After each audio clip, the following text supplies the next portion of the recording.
ನಮಸ್ಕಾರ. ನಾನು ನಿಮ್ಮ ಭಾಗ್ಯನಾರಾಯಣ ಬೊಗ್ಗವರಪು. ನೀವು ನೋಡ್ತಾ ಇದ್ದೀರಿ ಸುದ್ದಿ ಸರ್ಕಲ್. ರಾಕೇಶ್ ಶೆಟ್ಟಿ ಅಂತಹ ಕೊಳಕು ಜನರ ಉದ್ದೇಶ ಏನು? ನಿಮಗೆ ಗೊತ್ತಿದೆ ರಾಕೇಶ್ ಶೆಟ್ಟಿ ಏನಾಗ್ತಿದೆ, ಏನು ನಡೀತಿದೆ. ಪವರ್ ಟಿವಿಯ ರಾಕೇಶ್ ಶೆಟ್ಟಿ ಏನು ಕೊಳಕುತನ ಮಾಡ್ತಿದ್ದಾನೆ, ಎಂತಹ ಅಸಹ್ಯ ಮಾಡ್ತಿದ್ದಾನೆ ಟಿ ವಿ ಚಾನಲ್ನಲ್ಲಿ ಬಂದು ಅನ್ನೋದು ನಿಮಗೆ ಗೊತ್ತೇ ಇದೆ. ಗೊತ್ತಿಲ್ಲ ಅಂದರೆ ನಿನ್ನೆಯ ನನ್ನ ವಿಡಿಯೋವನ್ನು ನೋಡಿ, ಇದೇ ಚಾನಲ್ನಲ್ಲಿ ಮಾಡಿರುವಂತಹ ರಾಕೇಶ್ ಶೆಟ್ಟಿ ಏನು ಕೊಳಕುತನ ಮಾಡ್ತಿದ್ದಾನೆ ಅಂತ. ಸೊ ಧರ್ಮಸ್ಥಳದ SIT ಏನಿದೆ, ಅಲ್ಲಿ ಏನು ಆರೋಪಗಳು ಕೇಳಿ ಬಂದಿದೆ. 100 ಹೆಣಗಳನ್ನು ಹೂತಿದ್ದೀನಿ ಅಂತ ಒಬ್ಬ ಮನುಷ್ಯ ಬಂದು ತಾನು ದೂರು ಕೊಟ್ಟಿದ್ದಾನೆ ಮತ್ತು ಆ ಸ್ಥಳಗಳನ್ನು ತೋರಿಸ್ತೀನಿ ಅಂತ ಹೇಳಿದ ಮೇಲೆ ಅದಕ್ಕೊಂದು SIT ರಚನೆ ಆಗಿದೆ. SIT ರಚನೆ ಮಾಡೋದಕ್ಕೆ ಸರ್ಕಾರ ಒಂದಷ್ಟು ಡ್ರಾಮಾ ಮಾಡ್ತು, ಅದು ನಿಜಾನೇ. ಒಟ್ಟಿನಲ್ಲಿ ಈಗ SIT ರಚನೆ ಆಗಿದೆ. ಈಗ SIT ಏನಾದರೂ ಸೀರಿಯಸ್ ಆಗಿ ಕೆಲಸ ಮಾಡಿದ್ರೆ ಕಾಮಾಂಧರಿಗೆಲ್ಲ ದೊಡ್ಡ ಶಿಕ್ಷೆ ಆಗುತ್ತೆ. ಸೊ ಈ ರಾಕೇಶ್ ಶೆಟ್ಟಿ ಅಂತವರ ಉದ್ದೇಶ ಏನು ಅನ್ನೋದೇ SITಯ ಫಲಿತಾಂಶ ಏನು, ಪಾಸಿಟಿವ್ ಫಲಿತಾಂಶ ಬರಬಾರ್ದು ಅನ್ನೋದ್ರ ಮೇಲೇ ಇದೆ. ಸೊ ಏನು ಮಾಡ್ತಿದ್ದಾರೆ ಈ ರಾಕೇಶ್ ಶೆಟ್ಟಿ ಅಂತವರು, ಆ ಪಬ್ಲಿಕ್ TV ಅಂಥದ್ದು, ಇನ್ನೊಂದಷ್ಟು ಮಾಧ್ಯಮಗಳು, ಅವೆಲ್ಲವೂ ಸಹ ಇದನ್ನು ಧರ್ಮದ ವಿಚಾರವಾಗಿ ಬಿಂಬಿಸೋದಕ್ಕೆ ಶುರು ಮಾಡ್ಕೊಂಡಿದ್ದಾರೆ.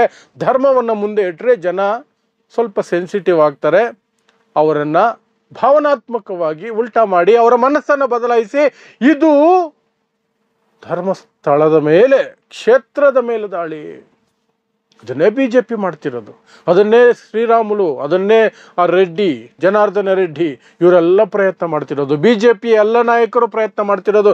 SIT ಮಾಡಿರೋದೇ ಹಿಂದೂ ವಿರೋಧಿ ಅಂತೆ. ಸತ್ತವರು ಹಿಂದೂಗಳೇ, ಆದರೆ ಅದು ಲೆಕ್ಕಕ್ಕೆ ಬರಲ್ಲ. ಕೊಂದವರು ಹಿಂದೂಗಳಾಗಿದ್ದಾಗ, ಅದು ಸಹ ಮೇಲ್ಸ್ತರದ ಹಿಂದೂಗಳಾಗಿದ್ದಾಗ, ಸತ್ತವರು ಹಿಂದೂಗಳಾಗಿದ್ದರೆ ನ್ಯಾಯ ಬೇಕಾಗಿಲ್ಲ ಅನ್ನೋದು ಇವರ ಮಾತಿನ ಅರ್ಥ.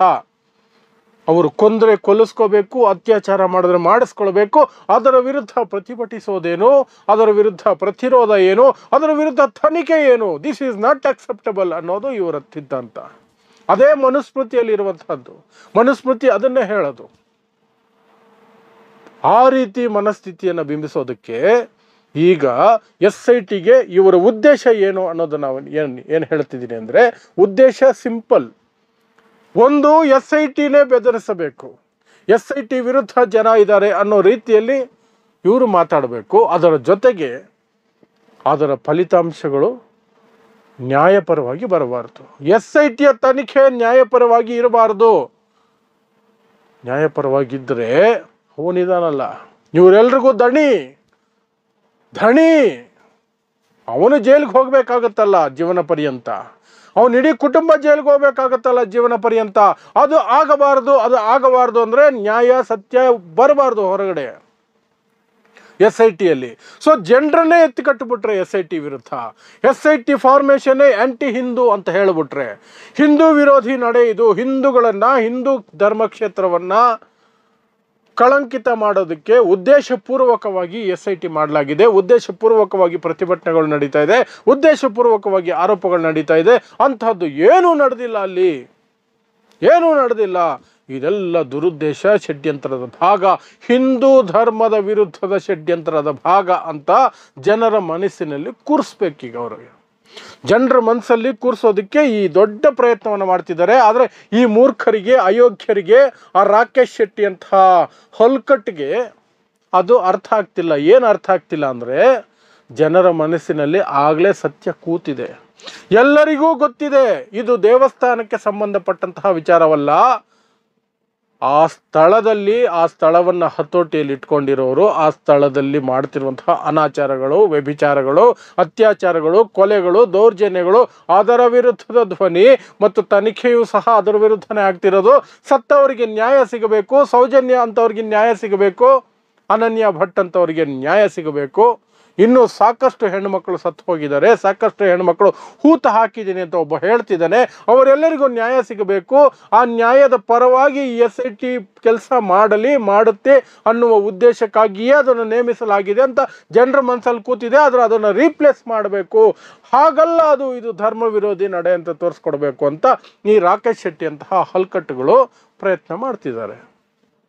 ಆದರೆ ನಾನು ಹೇಳ್ದಂಗೆ ಜನರ ಮನಸ್ಸಲ್ಲಿ ಆಲ್ರೆಡಿ ಬೇರೆ ರೀತಿಯಾಗಿ ಕೂತ್ಕೊಂಡಿದೆ. ಹಾಗಾಗಿ ಯಾರೂ ಸಹ ಈ ರಾಕೇಶ್ ಶೆಟ್ಟಿ ಅಂತವರು, ಆ ಪಬ್ಲಿಕ್ ಟಿವಿ ರಂಗನಾಥ್ ಅಂತವರು ಬಿತ್ತುತ್ತಾ ಇರುವಂತಹ ವಿಷ ಸುಳ್ಳಿಗೆ ಬಲಿ ಆಗ್ತಾ ಇಲ್ಲ.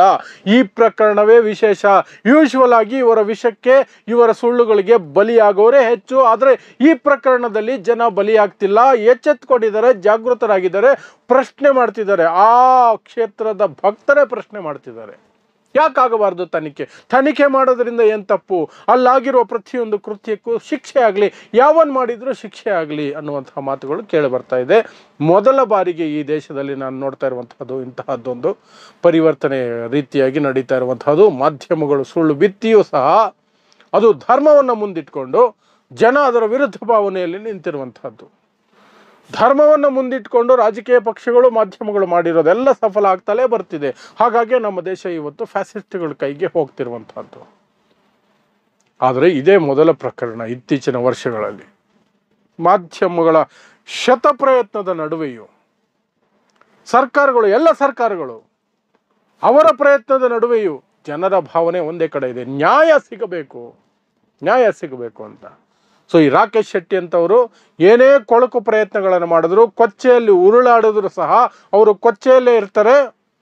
ಮತ್ತು ಅವರ ಹೆಸರು ಎತ್ತಿದ ತಕ್ಷಣ ಯಾರೂ ಸಹ ಈ ವಿಚಾರಗಳನ್ನು ತೆಗೆದುಕೊಂಡು ಬರಲ್ಲ. ರಾಕೇಶ್ ಶೆಟ್ಟಿ ವಿಚಾರ ಎತ್ತಿದ ತಕ್ಷಣ ರಾಕೇಶ್ ಶೆಟ್ಟಿಗೆ ಪಟ ಪಟ ಪಟ ಪಟ ಅಂತ ಮೆಟ್ಟಲ್ಲಿ ಬಿತ್ತಿತ್ತಲ್ಲ, ಅದೇ ನೆನಪಾಗುತ್ತೆ ಹೊರತು ಬೇರೆ ಏನು ನೆನಪಾಗಲ್ಲ ಜನಕ್ಕೆ. ಅವನು ದಿನ ಬೆಳಗಾದ್ರೆ ಏನು ಬೇಕಾದ್ರೂ ಬಾಯಿ ಬಡ್ಕೊಳ್ಬೋದು, ಸಮೀರ್ ಬಗ್ಗೆ ಎಷ್ಟು ಕೆಟ್ಟ ಕೊಳಕ ಮಾತಾಡ್ಬೋದು, ಸೌಜನ್ಯ ಹೋರಾಟಗಾರರ ಬಗ್ಗೆ ಏನು ಬೇಕಾದ್ರೂ ಕೆಟ್ಟದಾಗಿ ಮಾತಾಡ್ಕೊಳ್ಬೋದು, ನಮ್ಮಂಥ ಯೂಟ್ಯೂಬರ್ಗಳ ಬಗ್ಗೆ, ಸೋಷಿಯಲ್ ಮೀಡಿಯಾದಲ್ಲಿ ಯಾವ ಪತ್ರಕರ್ತರ ಬಗ್ಗೆ ಏನು ಬೇಕಾದ್ರೂ ಮಾತಾಡ್ಬೋದು. ಅದು ಯಾವುದು ಜನರಿಗೆ ಮನಸ್ಸಿಗೆ ಬರಲ್ಲ. ರಾಕೇಶ್ ಶೆಟ್ಟಿ ಅಂದರೆ ಮನಸ್ಸಿಗೆ ಬರೋದೇ ಮೆಟ್ಟು ಹರಿದಂಗೆ ಬಿದ್ದಂತಹ ಪೆಟ್ಟು, ಅದೇ ನೆನಪಿಗೆ ಬರೋದು. ಸೊ ಇವರ ಕೊಳಕು ಉದ್ದೇಶ ಇಷ್ಟೇನೆ, ತನಿಖೆಯನ್ನು ದಾರಿ ತಪ್ಪಿಸ್ಬೇಕು, SITಗೆ ಭಯ ಹುಟ್ಟಿಸ್ಬೇಕು, ಪ್ಲಸ್ ಜನರ ಭಾವನೆಗಳನ್ನು ಉಲ್ಟಾ ಮಾಡಬೇಕು, ಕೆರಳಿಸ್ಬಿಡ್ಬೇಕು.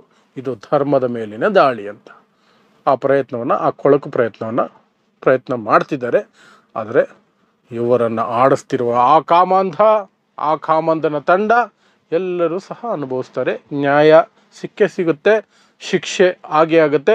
ಅದಕ್ಕೆ ಮತ್ತೆ ಹೇಳ್ತಾ ಇರ್ತೀನಲ್ಲ, ಉದಾಹರಣೆ ಅಥವಾ ನಮಗೆ ಹೋಪ್ ಇರೋದೇ ಆಸಾರಾಮ್ ಅಂತಹ ಮೋದಿ ಜೊತೆಯಲ್ಲಿ ಡ್ಯಾನ್ಸ್ ಆಡ್ತಿದ್ದವನಿಗೆ ಶಿಕ್ಷೆ ಆಗಿದೆ ಈ ದೇಶದಲ್ಲಿ.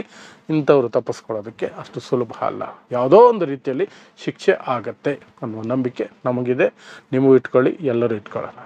ಸೊ ಇಂತಹದೇ ವಿಶೇಷ ವಿಶ್ಲೇಷಣೆಗಳಿಗಾಗಿ ನೋಡ್ತಾ ಇರಿ ಸುದ್ದಿ ಸರ್ಕಲ್. ನಾನು ನಿಮ್ಮ ಭಾಗ್ಯನಾರಾಯಣ ಬೊಗ್ಗವರಪು.